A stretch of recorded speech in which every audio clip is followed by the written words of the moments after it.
Hello students, night classes में आपका स्वागत है। आपको सबसे पहले 10वीं का एग्ज़ाम पास करने के लिए आपको हार्दिक बधाइयाँ। और आज हम लोग सेट्स के बारे में पढ़ेंगे जो आपका मैथ का फर्स्ट चैप्टर का टॉपिक है। उस टॉपिक के बारे में पूरे कॉन्सेप्ट को हम यहाँ पर क्या करेंगे, एक अच्छे ढंग से डील करेंगे। चलिए जानते हैं सबसे पहले सेट्स है क्या। बात कर रहे हैं सेट्स, तो सेट्स को बोलते हैं समुच्चय। समुच्चय बोलता है क्या, सुपरिभाषित वस्तुओं के संग्रह को समुच्चय कहते हैं। भाई वस्तु तो समझ में आ रहा है कि कुछ भी हो सकता है, हम हो सकते हैं, ये हो सकता है, या कुछ भी है कि नहीं। वस्तु तो आप परिचित है। बात बोल रहे हैं ये सुपरिभाषित। अब ये सुपरिभाषित, भाई सर वस्तु तो हम जान रहे, ये सुपरिभाषित है क्या। तो सुपरिभाषित समझने के लिए यहाँ पर एक एग्जाम्पल्स दिए हुए हैं, इन एग्जाम्पल्स पर विचार करते हैं। लिखा हुआ है कि तेज विद्यार्थियों का समूह। तेज विद्यार्थियों का समूह कहने का मतलब, भाई हम इसके लिए कोई एक पैमाना है कि हम कोई इतना पढ़ लेगा तो भाई इसके बाद जो भी पढ़ेगा सब तेज होगा, नहीं ना। यहाँ पर एक कोई पैमाना हमारे पास नहीं है कि भाई इतना पढ़ा है तो तेज है, इतना पढ़ा नहीं। हम तेज के लिए कोई पैमाना ढंग तय ही नहीं है कि कोई कितना पढ़ लेगा तो हम उसको इतना तेज कहेंगे। या मोटे लड़के का समूह कि भाई इससे ज्यादा मोटा होगा तो लड़का मोटा होगा, इससे ज्यादा कम, ऐसा तो कोई पैमाना नहीं है। मोटे लड़के का भी कोई पैमाना नहीं है। लेकिन वही बात करते हैं कि अंग्रेजी वर्णमाला के स्वर, भाई अंग्रेजी वर्णमाला के स्वर बोलते तो भाई अंग्रेजी वर्णमाला में आप जानते 26 लेटर होते ना, ए से लेकर जेड तक। तो इसमें स्वर कितने हैं, 5 है ना, सब स्पेशल। इसका एक संग्रह हमारे पास प्राप्त है। यहाँ पर प्रत्येक लेटर अपने आप में एक यूनिक है। किसी भी लेटर का क्या हो रहा है, पुनरावृत्ति नहीं हो रही होती है। वही बात करें प्राकृतिक संख्या का समूह, तो भाई प्राकृतिक संख्या भी आप जानते हैं 1 2 3 4 से लेकर अनंत, इनका भी एक संग्रह तैयार किया जा सकता है। लेकिन बात कर ले कि तेज विद्यार्थियों का समुच्चय, तो इसके लिए तो कोई पैमाना नहीं है। अर्थात ये हमारे क्या है, ये सुपरिभाषित नहीं है। सुपरिभाषित नहीं है, अर्थात सुपरिभाषित नहीं है, अर्थात ये क्या है, हमारे समुच्चय भी नहीं है,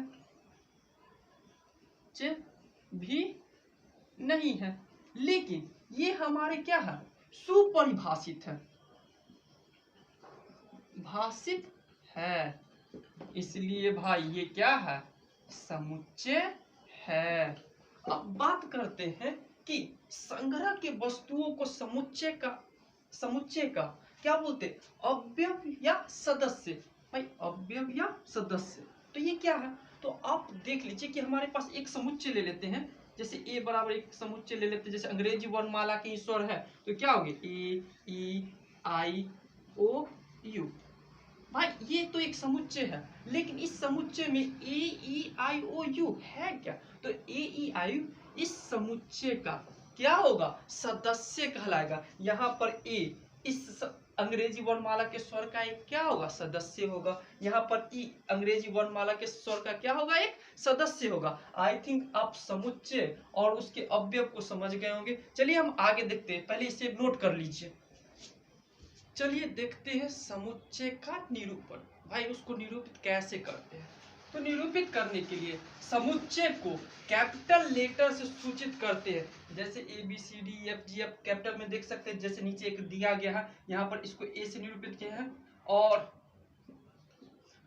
ए से निरूपित किए हैं, यहाँ पर बी से निरूपित किए हैं है। उसका समुच्चय के अवयव या सदस्य को स्मॉल लेटर से, इसके जो अवयव है इसको स्मॉल लेटर से सूचित किए हैं। अगर कोई संख्यात्मक मान है तो संख्यात्मक मान तो चलेगा ही।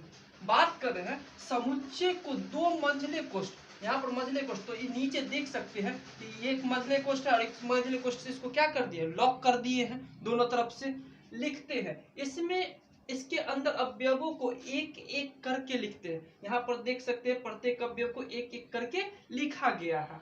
और क्या कहता है कि जहां एक एक करके लिखना संभव नहीं हो, एक एक करके लिखना संभव नहीं कहने का अर्थ क्या है कि जैसे हम बात कर ले कि प्राकृतिक संख्या, तो भाई सभी प्राकृतिक संख्या का बात करें तो सभी प्राकृतिक संख्या को इतने छोटे जगह में तो हम लिख नहीं सकते, ये तो बहुत सारी अनंत होती है। तो उस सिचुएशन के लिए उसका एक सामान्य गुण, जैसे कि यहाँ पर एक सामान्य गुण कि एक क्या है, एक्स एक क्या है, प्राकृतिक संख्या है, दे के भी हम क्या कर सकते हैं, निरूपित कर सकते हैं। चलिए इसको नोट कर लीजिए।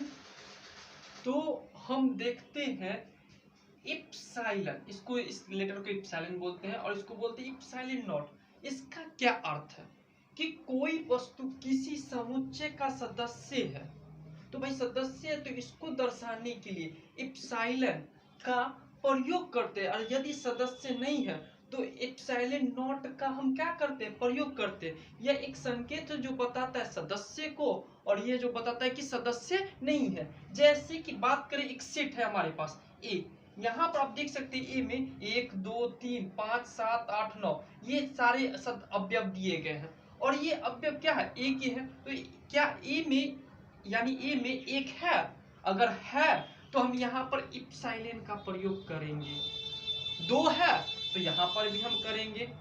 क्या 4 है, तो भाई सेट ए में 4 कहीं नजर नहीं आ रहा है, इसलिए यहाँ पर हम क्या करेंगे, इप्सिलॉन नॉट का प्रयोग करेंगे। 5 है तो भाई यहाँ पर इप्सिलॉन का हम प्रयोग कर लेंगे। यहाँ पर 6 है तो भाई देखते 6 कहीं है नहीं, तो यहाँ पर क्या होगा, इप्सिलॉन नॉट का हम प्रयोग करेंगे। 7 है तो भाई हम इप्सिलॉन का प्रयोग करेंगे। 8 है तो इप्सिलॉन का प्रयोग करेंगे। और 9 है, 10 है तो भाई इस सेट में 10 तो है नहीं, तो यहाँ पर ये क्या होगा, इप्सिलॉन नॉट का प्रयोग करेंगे, जो हमें बताता है कि सदस्य सेट का है या नहीं। बस यह चिन्ह हमको प्रदर्शित करता है। चलिए आप इसे नोट कीजिए। तो समुच्चय को व्यक्त करने की विधियां, तो समुच्चय को व्यक्त करने की 2 विधियां होती है। एक होती है सारणी या तालिका रूप, इसको इंग्लिश में बोलते हैं टेबुलर फॉर्म और रोस्टर फॉर्म। अधिकांश तो आपको सुनने को मिलेगा रोस्टर फॉर्म, ठीक है। दूसरा है समुच्चय निर्माण रूप, इसको इंग्लिश में बोलते हैं सेट बिल्डर फॉर्म। तो चलिए पहला देखते हैं सारणी रूप। इस रूप में समुच्चय के सभी अवयवों को मंझोले कोष्ठ के अंदर एक एक करके कॉमा देकर लिखा जाता है। जैसे एग्जाम्पल में दिया हुआ है, ये प्रथम 4 प्राकृतिक संख्याओं का समुच्चय। तो भाई इसको निरूपित करेंगे कैसे, तो यहाँ पर एक ए ले लिए भाई मंझले कोष्ठ के अंदर, तो हम इसको लिखेंगे। अब प्रथम 4 प्राकृतिक संख्या, तो आपको पता है प्राकृतिक संख्या कहाँ से शुरू होता है, 1 2 3 से, तो यहाँ प्रथम 4, तो कहने का मतलब 1, फिर क्या दिए कॉमा 2, फिर कॉमा 3 कॉमा 4, फिर 4 ही बोल रहा था, तो यहाँ पर मेरा मंझली कोष्ठ क्या करेंगे, इससे बंद कर देंगे। तो यहाँ पर ये इसका हम ये जो रूप निर्माण किए, इस रूप को ही बोला जाता है सारणी रूप या रोस्टर फॉर्म। अधिकांश तो वही बोला जाता है, ठीक है ना, दिमाग में बैठा लीजिएगा। इस फॉर्म को क्या बोला जाता है, रोस्टर फॉर्म। चलिए अगला देखते हैं। दूसरा देखते समुच्चय निर्माण रूप, सेट बिल्डर फॉर्म। इस रूप में सदस्यों के बारे में एक साधारण गुण जो प्रत्येक सदस्य को संतुष्ट होता है बताकर सदस्यों को व्यक्त किया जाता है। साधारण गुण कहने का मतलब क्या, कि जैसे 1 2 3 4 5, इसको हम बोल सकते हैं एक प्राकृतिक संख्या, ये उसका एक क्या है, साधारण गुण है।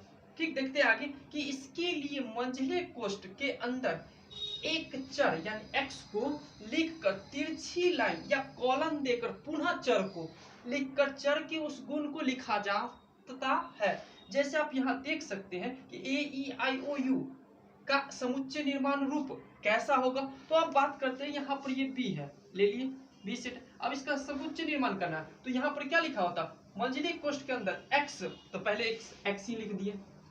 यहाँ पर बोल रहा है कि तिरछी लकीर, हम चाहे तो यहाँ तिरछी लकीर दे दें या इसके बदला कॉलन दे दें, फिर देकर पुनः चर, तो पुनः चर दे दिए। अब इस चर का जो गुण है, तो इस चर में A E I O U है क्या, तो भाई ये अंग्रेजी वर्णमाला के स्वर है, तो यहाँ पर लिख देंगे क्या कि x क्या है, अंग्रेजी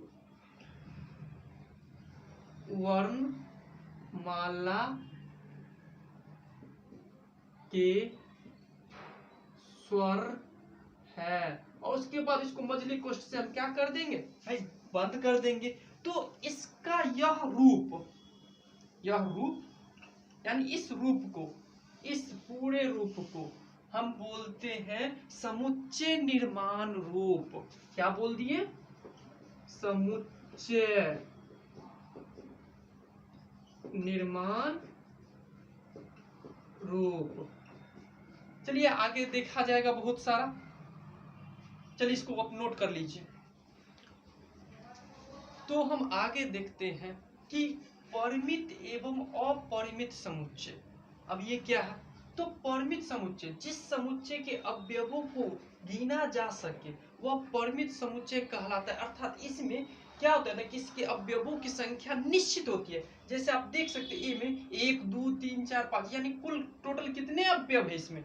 5 है, यानी इसकी संख्या निश्चित है, इसलिए इसको बोला गया परिमित समुच्चय। बात करते हैं आगे अपरिमित समुच्चय, जिस समुच्चय में अवयवों की संख्या निश्चित नहीं होती है, अपरिमित समुच्चय कहलाता है। जैसे आप यहाँ देख सकते हैं एक समुच्चय लिख दर्शाए हैं भी 1 2 3 4 dot dot dot dot dot dot करने का मतलब कि आगे बहुत सारी संख्याएं आ रही है। अब हमको पता नहीं वो संख्या कितनी है भाई, 10 तक या 15 तक या 100 तक या 1000 तक या लाख है या उससे भी आगे है, हमको पता नहीं है। तो ऐसे समुच्चय को बोला जाता है अपरिमित समुच्चय। और एक बात ध्यान हमेशा दीजिएगा कि यहाँ पर हमेशा 3 डॉट का ही प्रयोग कीजिएगा, उससे ना कम ना उससे ज्यादा, ठीक है? तो इसे नोट कर लीजिए। बात करते हैं समतुल्य समुच्चय। क्या है? दो परिमित समुच्चय ए और बी समतुल्य समुच्चय कहलाते हैं यदि दोनों में अवयवों की संख्या समान हो। तो इससे पहले संख्या तो बताए थे कि जैगो है 5 है तो 5, 3 है तो 3। यहाँ पर देख सकते हैं कि एक उदाहरण दिया हुआ ए और बी, इसमें अवयव कुल कितने हैं? 3। इसमें भी कुल कितने हैं? 3। तो यानी इसकी संख्या भी 3 है, इसकी भी संख्या भी 3 है। यानी कहने के मतलब कि संख्या के मामले में ये दोनों क्या है? आपस में बराबर है। तो ऐसे समुच्चय को समतुल्य समुच्चय कहते हैं। बात करते हैं समान या बराबर समुच्चय। तो ये तो नाम से पता चल रहा है कि समान या बराबर, कहने का मतलब कि उसके जो प्रत्येक अवयव होंगे वो आपस में क्या होंगे? बराबर होंगे। देख सकते हैं दो समुच्चय ए और बी बराबर कहलाते हैं यदि ए का प्रत्येक अवयव बी में हो और बी का प्रत्येक अवयव ए में हो। जैसे यहाँ एग्जाम्पल दिया हुआ है ए बराबर 1 2 3, बी में वही 3 1 2, भाई 1 तो 1, 2 तो 2, 3 है 3, आगे पीछे उससे कोई बहस नहीं है।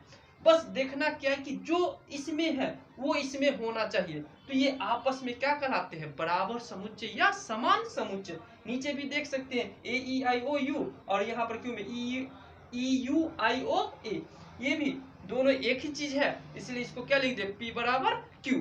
जल्दी से इसको नोट कर लीजिए। रिक्त समुच्चय, जिस समुच्चय में एक भी अवयव नहीं हो उसे रिक्त समुच्चय कहते हैं। इसे फाई या क्या मझली कोष्ठ से सूचित करते हैं। जैसे अमरणशील आदमियों का समुच्चय। अमरणशील आप तो जानते हैं कि पृथ्वी पर जितने जीव जन्मे हैं या चाहे जो भी व्यक्ति है, हम है चाहे आप है, सब एक दिन क्या है? मरना है। लेकिन यहाँ क्या बोला है? अमरणशील। तो बताइए कोई ऐसा व्यक्ति है जो जिंदा है? नहीं, जो आया है वो जाएगा। बात कर रहे हैं प्रत्येक विषम संख्या जो 2 से पूर्णतः विभाजित हो। भाई विषम संख्या पूर्णतः का मतलब होता है कि जो पूरा पूरा कटे, ये नहीं कि जो दशमलव में आ जाए, बट्टा में आ जाए, ये नहीं, जो पूरा पूरा कटता है। जैसे कि 4 को 2 से काटेंगे तो उसका आंसर 2 आएगा, ये पूरा पूरा कटा। लेकिन 3 2 से कट, 3 को अगर 2 से 3 में विभाजित करते हैं तो वो 3 को पूरा पूरा नहीं काटते, उसको दशमलव में काटता है, तो वो पूर्णतः विभाजित नहीं है। और विषम संख्या तो आप जानते ही हैं वो क्या होता है? 1 3 5 7, और ये सब सभी संख्या 2 से पूर्णतः विभाजित नहीं है, तो इसमें कोई सदस्य आएंगे नहीं। तो ऐसे समुच्चय को हम बोलते हैं रिक्त समुच्चय।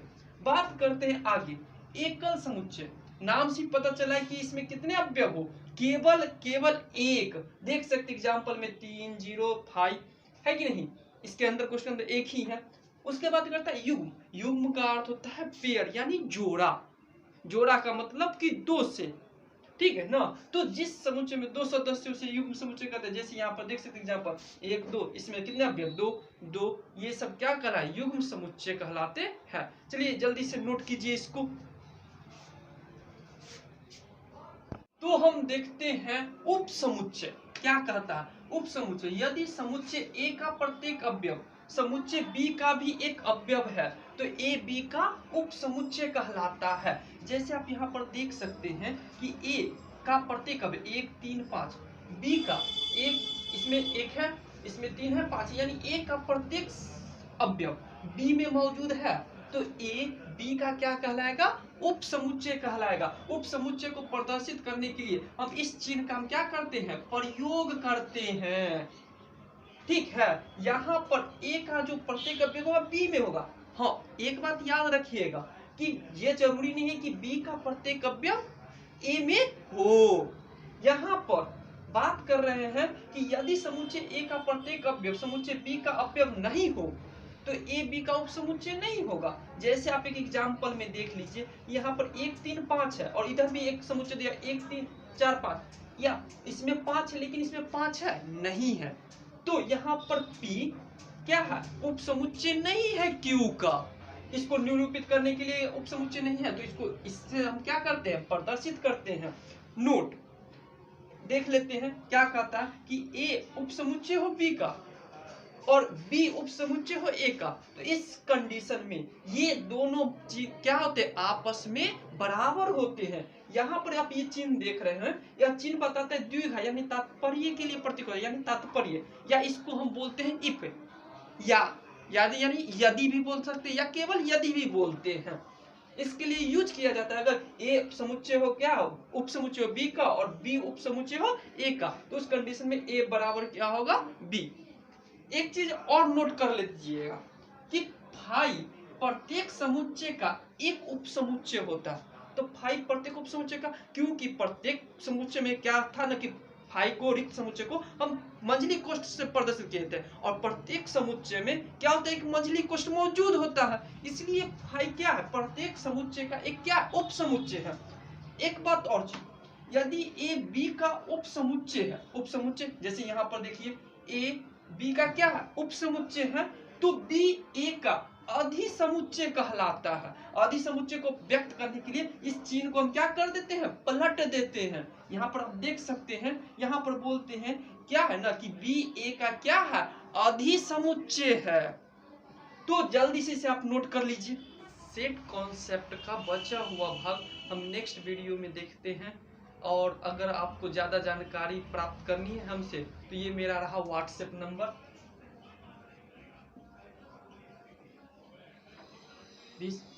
इस पर आप हमसे संपर्क कर सकते हैं। और आपको वीडियो अच्छा लगा हो तो चैनल को सब्सक्राइब कर दीजिएगा।